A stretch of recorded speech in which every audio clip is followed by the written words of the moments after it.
ఓం సదాశివసమారంభాం వ్యాసశంకరమధ్యమాం అస్మదాచార్యపర్యంతాం వందే గురుపరంపరాం.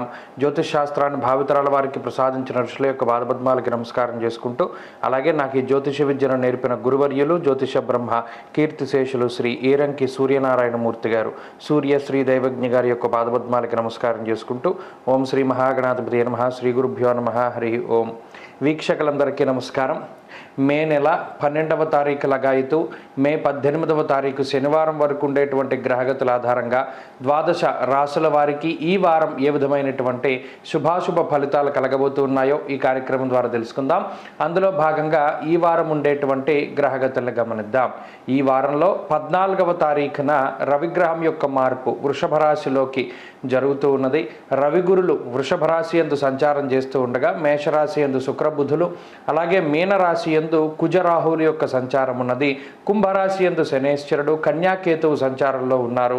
ఈ వారంలో చంద్రుడు మిథునం, కర్కాటకం, సింహం, కన్యా రాశుల యందు ఆయన యొక్క సంచారాన్ని కొనసాగించబోతూ ఉన్నారు. ఇటువంటి పరిస్థితుల్లో ద్వాదశ రాశుల వారికి ఏ విధమైనటువంటి ఫలితాలు కలగబోతున్నా తెలుసుకుందాం. అందులో భాగంగా తులారాశి వారికి ఈ వారం సాధారణమైనటువంటి గ్రహస్థితి గోచరిస్తూ ఉన్నది. ప్రత్యేకించి సప్తమ స్థానాన్ని రవి వదిలిపెట్టి అష్టమంలోకి సంచారం చేయడము. ఇక్కడ తులారాశి వారికి అష్టమ స్థానంలోకి గ్రహాల యొక్క సంఖ్య పెరుగుతూ ఉన్నది. అష్టమంలో గురుడు, అష్టమంలో రవి యొక్క సంచారము. ఇప్పుడు ఈ వారం ప్రస్తుతానికి శుక్రబుధులు సప్తమంలో ఉన్న తర్వాత వారానికి ఆ రెండు గ్రహాలు కూడా అష్టమ స్థానంలోకి వెళతాయి.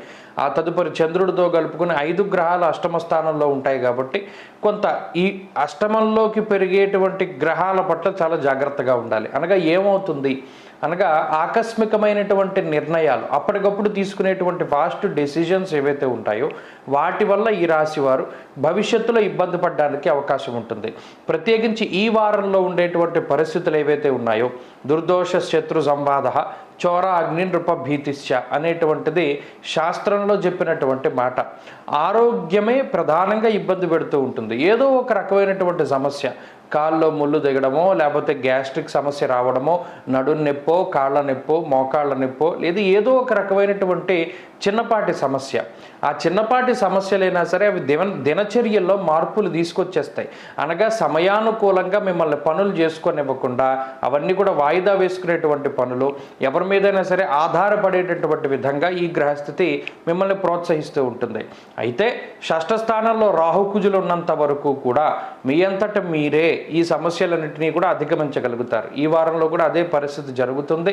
పంచమంలో శని ఉన్నటువంటి కారణం చేత కొంత తండ్రి తరఫు బంధువులతోటి మాట పట్టింపులు కానీ, లేదా ఏదైనా ఒక కార్యక్రమం చేసేటప్పుడు దానిలో రకరకాలైనటువంటి ఆటంకాలు కానీ రావడానికి అవకాశం ఉంటుంది. ఈ విషయాలను దృష్టిలో పెట్టుకోగలిగితే మిగతా విషయాలన్నీ కూడా కొంత సానుకూలంగా ఉన్నాయి. ఉద్యోగపరమైనటువంటి విషయాలు చాలా అనుకూలంగా ఉన్నాయి. తులారాశి వారికి ఉద్యోగపరమైనటువంటి సమస్యలు ఏవి కూడా కనబడడం లేదు. అలాగే వ్యాపార లాభానికి అవకాశం ఉంటుంది. మరీ ముఖ్యంగా కొత్త వ్యాపారాలు ప్రారంభించడానికి, భాగస్వామ్య వ్యాపారాల్లో మంచి ఫలితాలను సాధించగలుగుతారు. అలాగే విద్యార్థులకి గ్రహగతులు చాలా అనుకూలంగా ఉన్నాయి. దూర విద్యకి అవకాశం ఉంటుంది. స్త్రీలకు ప్రత్యేకించి ఈ గ్రహస్థితి కించిత్ అనారోగ్యపరమైనటువంటి పరిస్థితులకి దారితీస్తుంది. ప్రత్యేకించి అష్టమంలో రవిగురుల యొక్క యుతి మాత్రం ఆరోగ్యం మీదే ప్రభావం చూపెడుతుంది. కాబట్టి ఆరోగ్యాన్ని జాగ్రత్తగా చూసుకుంటే చాలును. తులారాశి వారి వారం మరింత అనుకూలమైనటువంటి ఫలితాలని సాధించడానికై సూర్యారాధన చేస్తూ ఉండడం చెప్పదగినటువంటి సూచన.